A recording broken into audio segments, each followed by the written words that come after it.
안녕하세요. 서울 자취생활 오늘 249일차입니다. 지금 잠깐 눕는다는 게 사실 또 잠들어가지고, 그리고 못 씻어서 얼굴 세수만 씻고 지금 메시지 온 게 있어가지고 답변을 하느라 4시가 좀 넘었습니다. 일어난 건 3시쯤 일어났어요. 오늘 청약금 하나 더 받은 거 있고, 그리고 방문 예약 어떻게 이제 두 개 잡았고, 전화는 많이 하지는 못했었어요. 그리고 저 이제 기도 모임, 비공식적으로 하는 그 기도 모임이 있는데, 그 과장님 한 분을, 근데 저희 팀이 아니라 다른 팀인데 그분을 좀 격려하고 세워주라고 하는 말씀이 있어가지고, 그래서 그분하고 2시 정도 쉬는 시간에 잠깐 얘기 나눴었고,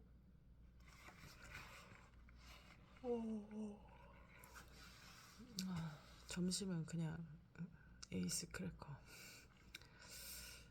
먹었습니다. 그랬고, 오늘은 아침에 이제 계속 좀 비가 왔었던 거 기억이 나는데, 그래서 원래는 방문 예약이 3개가 있었는데 3개 다 깨졌어요. 사실 날씨 꾸리꾸리하면 나가기 싫잖아요. 근데 좀 관리를 잘 했어야 되는데 제가 좀 아쉽다 이런 생각이 많이 들었고,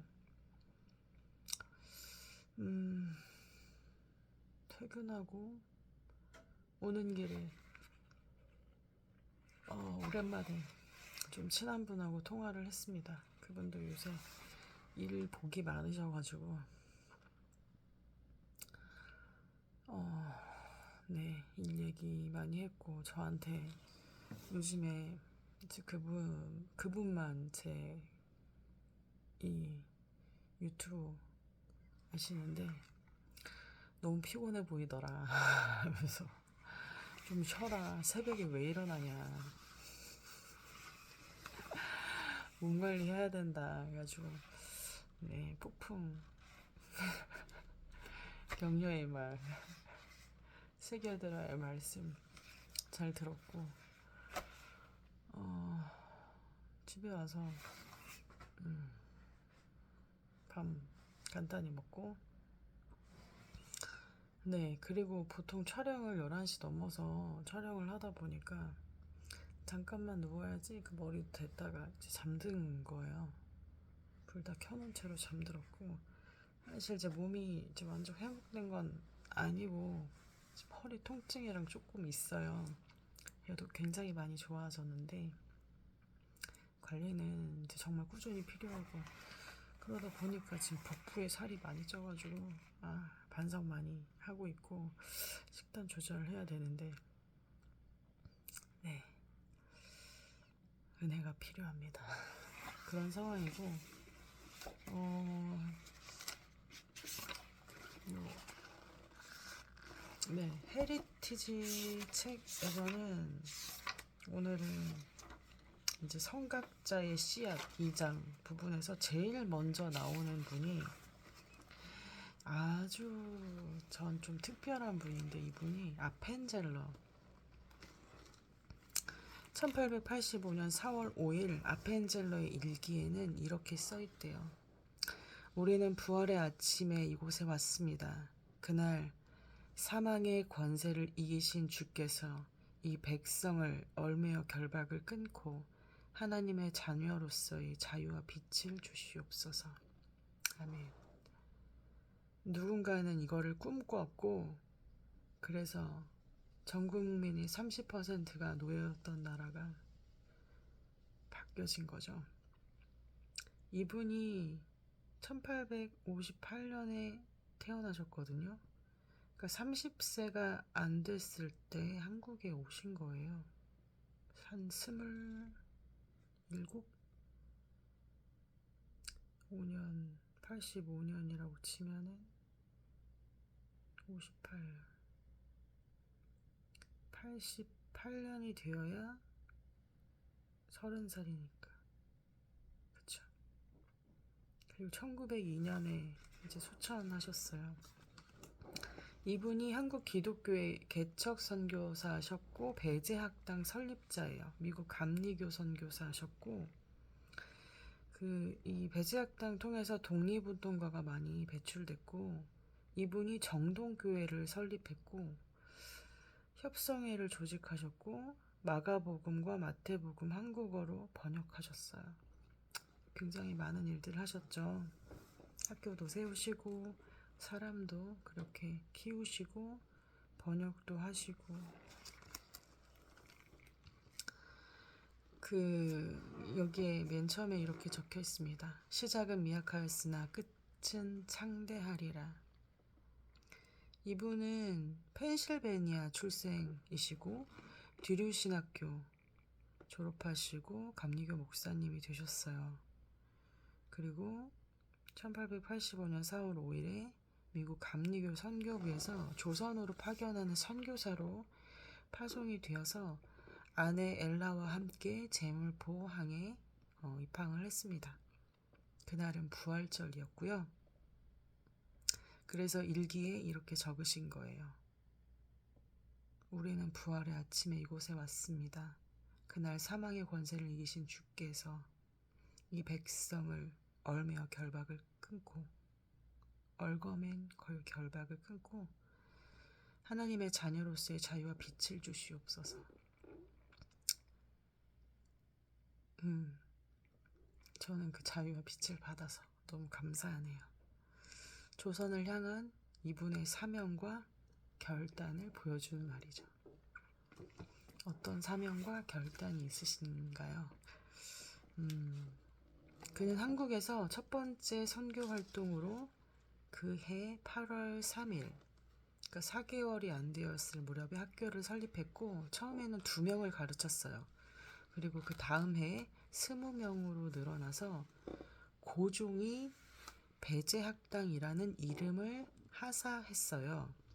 이것이 우리나라 최초의 근대 교육기관인 배제중고등학교와 배제대학교의 시작이었어요. 지금은 비록 학교라고 부르기에는 미약한 집이지만 앞으로 이 학교를 통해 수많은 지도자들이 배출되리라.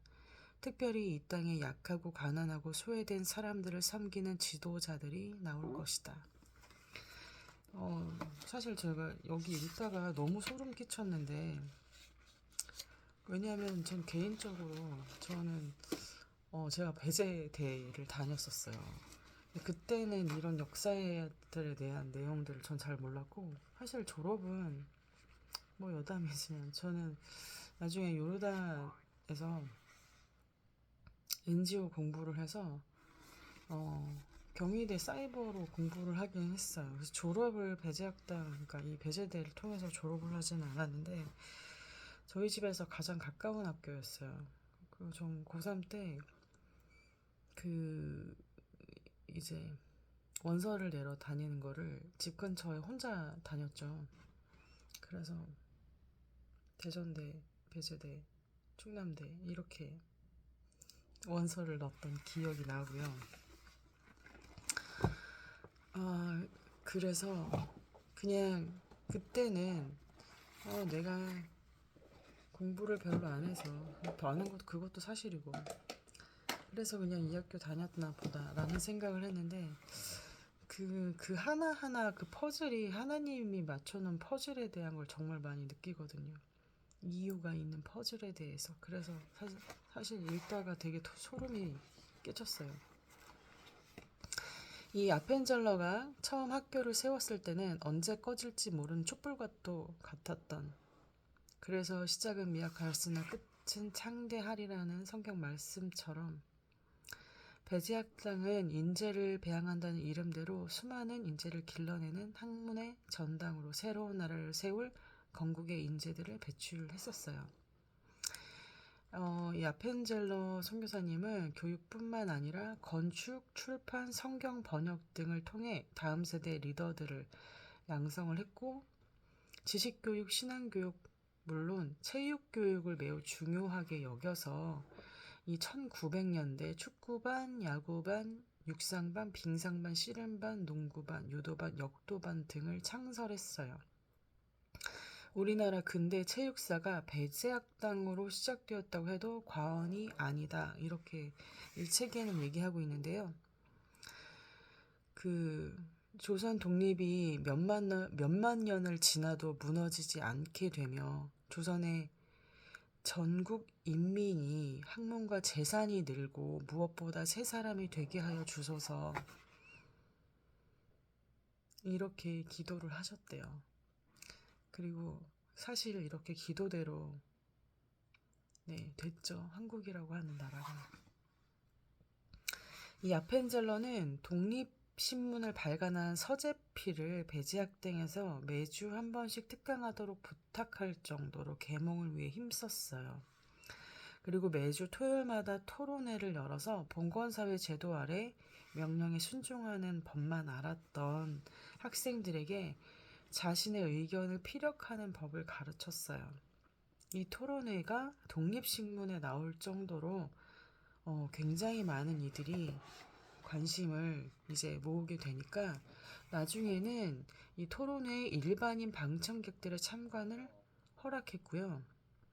이것이 계몽운동 단체인 배제학당 협성회의 시초가 되었어요. 그래서 영국의 유명한 그 여행가이자 지리학자인 비숍 여사가 1897년 배제학당에 대해서 그 위상에 대해서 이렇게 기록을 남겼어요.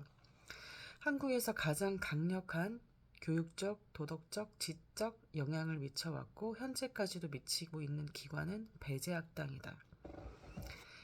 이 시기 때 사실 두 학교가 있었어요. 배제학당하고 이제 연세대, 두 개가 있었어요. 두 개가 있었는데 연세대는 여러분 아시는 것처럼 이제 의료기관이 있기 때문에 의료 부분 비중이 좀 있었고, 배제학당 같은 경우에는 이제 이 출판, 번역, 그러니까 이 글, 계몽 이런 부분들, 인문적인 부분들이 있다 보니까 일본이 배제학당을 많이 핍박을 했죠. 그래서 사실은 없앴죠. 이 학교를 없앴어요. 그래서 이제 제가 그 배제대 다녔을 때에는 그 중간에 그게 끊어지고 그 흐름들이 끊어지고 다시 이거를 세우기 위해서 학교가 세워지다 보니까 대전에 이 학교가 세워졌던 거고요. 근데 이제 그 배제학당의 그 뿌리를 잇는 학교에서 교가 같은 걸 계속 이제 나왔었거든요. 배제학당 노래합시다, 노래하고 다시 합시다. 그게 옛날 그 부분들을 계속 이어가지고 가져가는 게 있었었고, 근데 그때는 뭐 그렇게 유명한 학교 아니잖아요. 그래서 시큰둥하면서 내가 그냥 이거밖에 안 돼서 이 학교 다닌 거지, 이런 생각만 했었어요. 자존감이 좀 낮았죠. 누구든지 큰 자가 되려거든 먼저 섬기는 자가 되어야 하리라. 마태복음 23장 11절 말씀. 인재를 키우는 집이라는 뜻의 배제학당은 학당의 교훈이 요기 대자당의 인역, 이게 크게 되려는 사람은 마땅히 남에게 봉사하는 사람이 되어야 한다는 것입니다. 이 말은 성경에 너희 중에 누구든지 크고자 하는 자는 너희를 섬기는 자가 되고 너희 중에 누구든지 으뜸이 되고자 하는 자는 너희 종이 되어야 하리라. 인자가 온 것은 섬김을 받으려 함이 아니라 도리어 섬기려 하고 자기 목숨을 많은 사람의 대성물로 주려 함이니라 라는 가르침에서 가져온 것이다. 그러니까 이제 배제학당의 교훈이 성경을 근거했다라고 하는 내용을 말씀드리는 거예요. 아펜젤러가 생각한 인재도 섬기는 사람이었고요. 그래서 그는 겸손한 자세로 학생들한테 모범을 보이고 학교 내 이러한 분위기가 초대 대통령 이승만, 한글학자 주시경, 시인 김소월, 사회운동가 신흥우, 그리고 독립운동가 지청천 장군 등 헤아릴 수 없을 만큼 많은 선구자들을 배출했어요. 제가 그 소름 끼쳤던 부분 중에 하나가 초대 대통령이 배제학당 출신이었어? 라고 하는 부분. 그리고 우리가 알고 있는 이 한글학자 주시경님, 시인 김소월님, 그리고 독립운동하고 사회운동을 하셨던 분들이 이제 배제학당 출신이었구나. 이게 되게 좀 놀라웠어요. 그래서 네, 어디서든지 선한 영향력을 끼치고자 했던 이 아펜젤러 선교사님은 국민 계몽의 초석을 닦은 한국의 친구였고 사랑이 많은 조선의 선생이었습니다. 이분이 44살 되던 해 1902년에 인천 제물포에서 출발해서 전라남도 목포로 가던 일본 배 구마가와 마루가 서북방 2, 3 해리 지역에서 충돌해서 침몰했어요. 근데 조선인 여학생을 구하려다가 이 아펜젤로 선교사님이 익사하셨어요.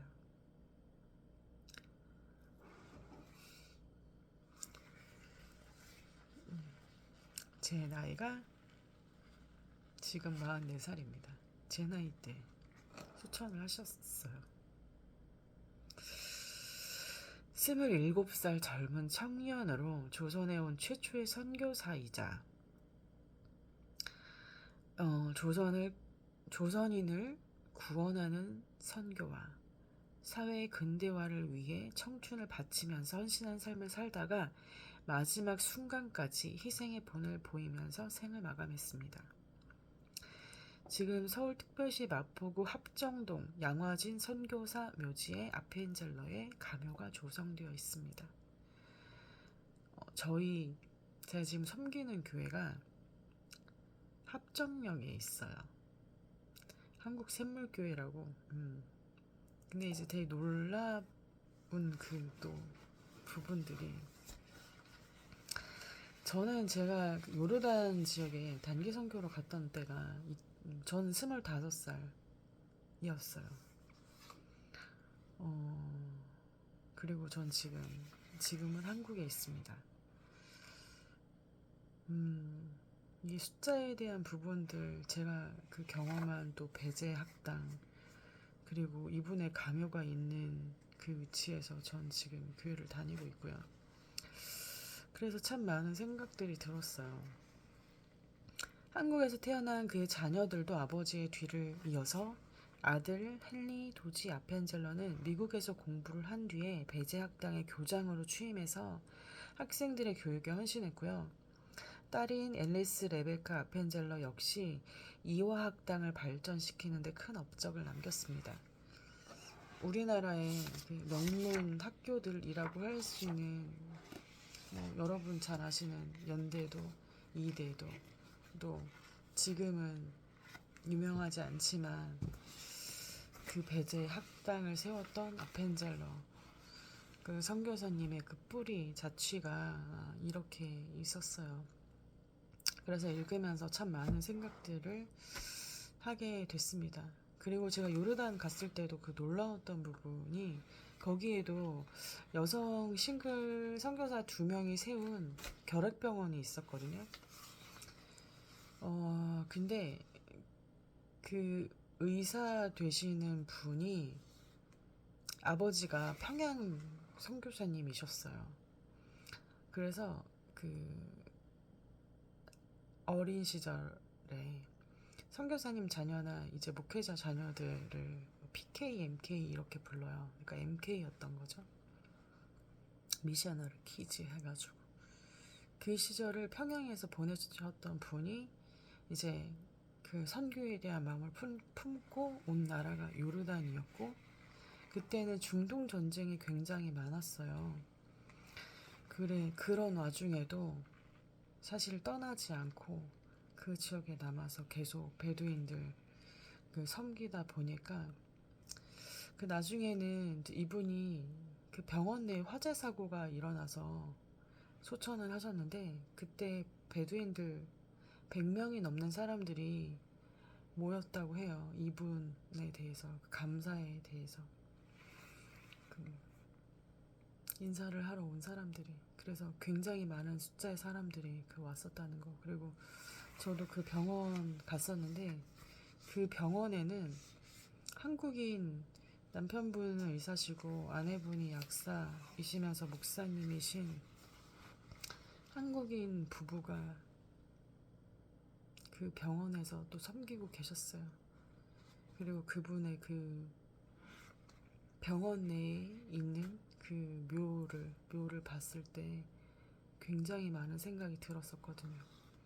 아, 평양에 계셨던 분이 그 복음을 들고 이렇게 요르단에 왔고, 그분이 생을 마감한 위치에 내가 그 자리에 서 있고, 한국의 복음의 씨앗이 뿌려졌기 때문에 저한테도 제가 예수님을 알게 되고 믿게 되고, 저도 그 복음 가지고 다시 그 지역에 가서 그분의 묘와 마주했던 그 순간은 정말 새로웠고, 그리고 언젠가 어느 나라이든지 저도 그 복음 들고 그 나라들을, 네, 성경이든 또 사람을 만나서 복음을 전하든 그렇게 할 때 내가 뿌린 그 기도의 씨앗을 또 하나님이 받으시고 열매 맺으시겠구나 이런 생각이 들어서, 네, 바라고 꿈꾸는 일들이 특히 이제 예수님 안에서 그 뿌려놓은 씨앗들, 내가 믿음으로 심은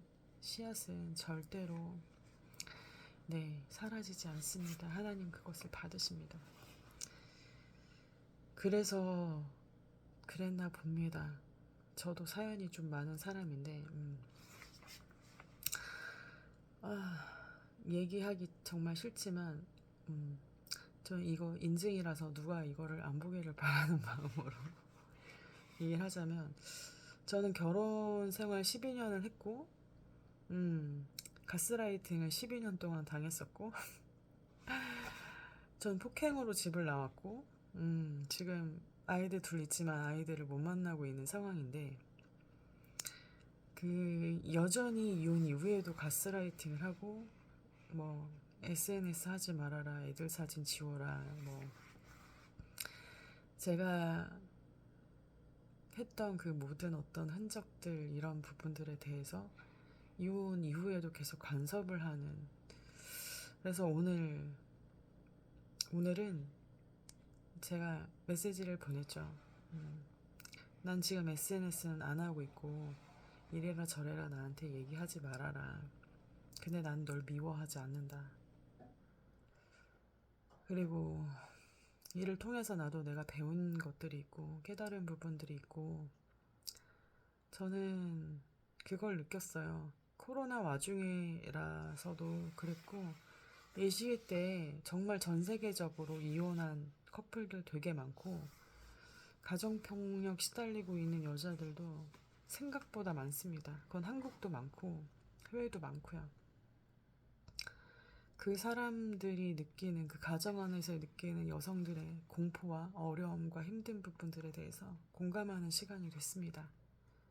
그리고 그 사람들을 품어야 되기 때문에 하나님이 저한테 이런 시간 주셨다고 생각하고 있고, 위자료 요구하지 않았고 정신적 피해 보상 아무것도 요구하지 않았고 저 빈손으로 나왔습니다. 그랬을 때도 제 주변 사람들도 너 왜 이렇게 미련하냐고 얘기했고, 나중에는 저 스스로도 너무 미련한 거 아니었나 이런 생각 저도 했었어요. 근데 결국에는 하나님이 더 떳떳하게 만드시려고 이렇게 하셨다고 생각을 하고 있고, 지금 이 얘기를 하는 건 제가 뭔가를 원해서 지금 이 얘기하는 게 아니에요. 그리고 상대방에 대해서 비난하려고 하는 마음도 조금도 없습니다. 1도 없습니다. 요즘 말로. 삶의 모든 주도권이 사람에게 있지 않고 하나님에게 있다라고 하는 얘기를 하고 싶어서 그렇습니다. 엊그제 어린이날이었죠. 당연한 얘기지만 저도 제 자녀들 너무 보고 싶고, 아이들 생각해서 정말 1년을 매우 열심히 노력해서, 물론 서류 노력을 했어요. 세 차례 집에 다시 들어가고 같이 살아보려고도 많이 애를 썼고, 그렇지만 이거는 한쪽이 노력해서 되는 부분이 아니고, 그리고 그 사이 때에는 저도 제가 깨달아야 되는 부분들이 있었고, 그리고 제가 제 첫나라가 이스라엘이에요. 그리고 전 요르단에서 11년을 살았어요. 복음의 서진을 할 때 이스라엘까지 들어가는, 유대인에게 들어가는 그 일에 있어서 마지막 관문도시 같은 나라가 요르단입니다. 그리고 요르단에 있는 크리스천들은 그러한 부분에 대해서 알고 있고, 성경에 또 그렇게 예언되어 있는 부분이 있어요. 그날에 애굽 민족과 아수르 민족과 이제 유대인들이 더불어서 하나님 찬양할 거다라고 하는 내용이 있어요. 그 연결고리가 되는 나라는 사실 요르단입니다. 그래서 막연히 하나님이 마지막 때에 나한테 요구하시는 게 있고 쓰시려고 하는 부분이 있겠구나 생각하고 있고, 저는 제가 이스라엘 갔을 때 그때가 이라크 전 터지기 전이었는데 되게 긴박한 상황들을 경험하게 하신 적이 있었고, 전 돌아오는 비행기 안에서 제가 서운한 적이 있습니다. 하나님, 저 쓰시려면 제가 정말 많은 알곡들 드리게 해주세요라고 전 기도를 했었고, 그리고 이건 제가 심은 기도인 거죠. 그랬고 하나님이 그 기도를 기억하고 계시기 때문에 이런 시간들이 있는 거죠. 지금 일하는 회사에서는 군대가 되는 준비를 배우는 기분이 듭니다. 인생 중에서 제일 빡세게 살고 있어요. 그리고 이 경험들은 굉장히 감사하게 생각하고 있습니다. 물론 체력적으로 쉽진 않습니다. 냉정하게 쉽진 않지만 팀 내에서 팀장님들 제외하고 저희 팀에서 저 혼자 살아남았거든요. 네, 물론 좋은 분들, 좋은 군사가 될 분들, 좋은 영업 활동을 하실 분들이 들어오실 거라고 믿고 있고 그렇게 기도하고 있습니다. 근데 그런 퍼즐들에 대해서 요즘 깨어서 기도를 하면서 그 퍼즐들에 대해서 많이 느끼고 있어요. 하나님이 배제학당 경험하게 하신 거 우연 아니구나. 내가 이스라엘이 나의 첫나라가 됐던 게 우연이 아니구나. 그리고 제가 갔던 그런 지역들, 하나님이 보게 하신 나라들, 이거 우연 아니구나. 저는 이란에 성경 밀수한 적 있습니다. 이 얘기는 다음에 기회가 되면.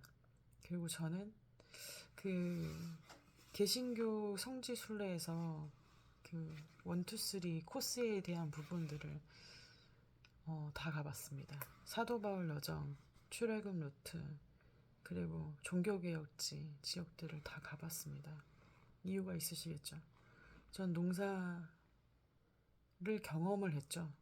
옆에서 이제 지켜본, 전 남편이 농사를 하고 싶다고 해가지고 와서 했었으니까 농촌과 도시를 잇는 그런 다리 역할을 하고 싶다 생각했고, 그리고 지금 부동산 일 하면서는 미래를 예측을 해서 사람들에게 돈을 벌 수 있는 기회에 대한 부분들이 이렇게 있다는 거, 도움을 줄 수 있는 일이라서 정말 옛날에는 과거 역사 얘기하고 가이드를 해서 돈을 벌었다면 지금은 사람들에게 미래에 대한 부분들, 부동산에 대한 얘기를 해서 돈을 벌고 있다고 생각을 하고 있습니다.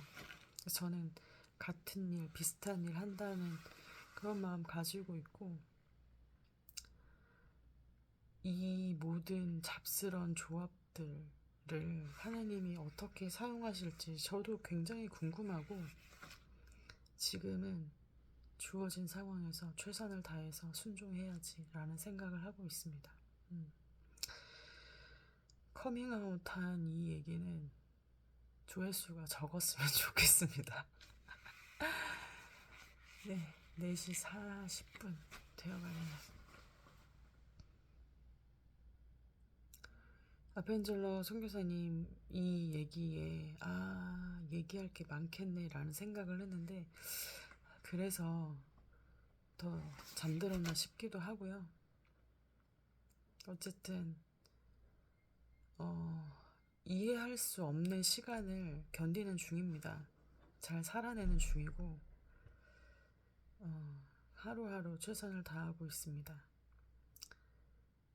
언젠가 제 아이들이 이 영상들을 보겠죠. 엄마가 이렇게 살아왔구나 라고 하는 거, 이거 통해서 봤으면 좋겠고,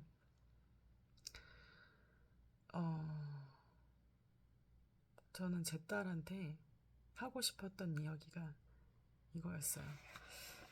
누군가가 너한테 함부로 대할 때 그 사람이 누구든지 간에 단지 여자라는 이유로, 네가 아내라는 이유로 그냥 참으면 안 돼. 저는 이 얘기를 하고 싶었어요. 그래서 누군가가 저한테 무례할 때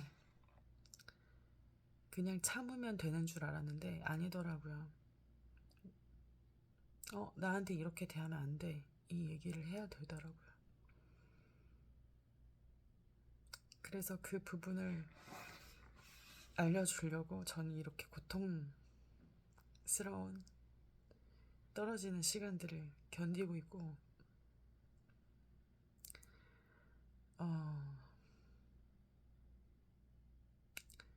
이 조선시대 때 독립운동 하셨던 분들도 감옥에 있어서 아내와 가족과 아이들과 떨어지면서도 가치를 위해서, 방향을 위해서, 나라를 위해서 그 시간들을 견디신 거죠. 그거에 비해서는 전 정말 아무것도 아닌 거라고 생각하고 있어요. 전 생명의 위협을 받는 상황이 아니니까. 그리고 당당하게 돈 열심히 잘 벌어서 아이들한테 다시 만나고 얘기 나누고, 엄마는 이렇게 생각해, 엄마는 이렇게 살았어, 이런 시간들을 보냈어, 근데 많이 보고 싶었어. 언젠가 가급적 빠른 시간 내에 얘기를 나눌 수 있었으면 하고 있습니다. 지금은 그래서 제가 해야 하는 일에 집중하고 하나님이 저한테 바라시는, 원하시는 그런 훈련들 잘 마치고 좋은 군사가 될 준비를 열심히 잘 해보도록 하겠습니다. 저랑 다른 인생이실 거고 이해하려고 하지 마세요. 저도 지금 제 인생이 이해가 돼서 사는 게 아니에요. 그냥 살아내는 중입니다. 그리고 언젠가 이해가 될 때가 있겠지라는 생각을 하고 있습니다. 얘기가 너무 길어졌어요. 긴 영상이니까 안 보셨으면 좋겠습니다. 네, 오늘 이제 일요일 쉬는 날인데요. 잘 쉬시고 편안하고 행복한 하루 보내셨으면 좋겠습니다. 지금 교회 대표 기도를 해야 돼서 기도 좀 준비를 하겠습니다. 소수이기를 바라지만 영상을 봐주신 분들 감사드리고 편히 쉬세요. 여러분 모두 평안하시기를 축복하며 기도하겠습니다. 안녕. 마사이로, 이거 안 봤으면 좋겠다. 그래도 너가 이해해 줄 거라 생각하고 잘 지내고 좋은 하루 보내. 안녕.